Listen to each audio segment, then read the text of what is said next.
Dünyada bəxtim benim anamsız anam.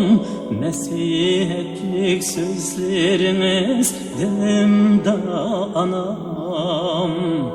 Bu dünyada tacı textim anamsız anam.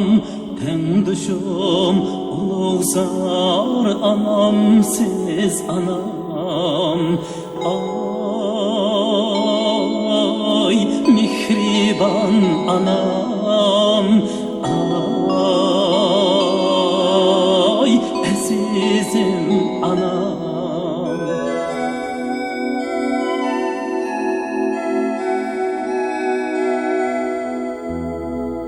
Gözleriniz nurları ba mihriniz anam. Cemaliniz yorul dünya nur alem anam. Aks birip üstürgen azizim anam.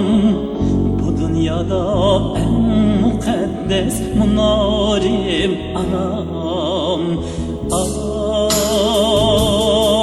Ay mihriban anam, ay azizim anam.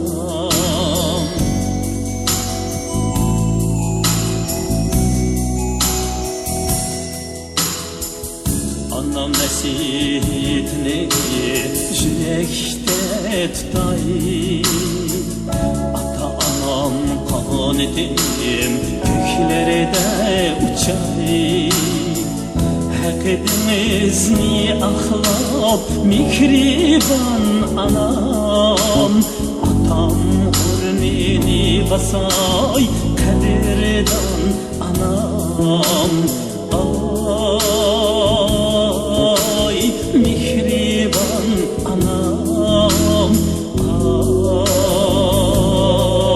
ay azizim anam.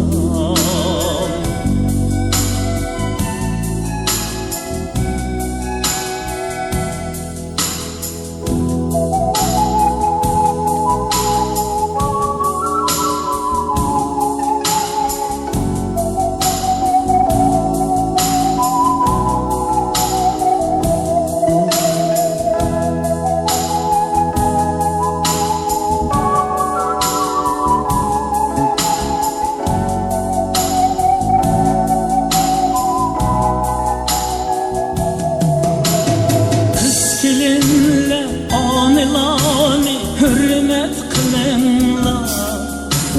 Kız oğulla anilani hürmet kılınlar. Doğru ötmey aldıdın izzet kılınlar. Körüngen taşrağ emez siz kim ol kiler. Gelin görüp nevre suyup toyla kılınla. Kelin görüp toyla kılınla. Hürmet kılınla.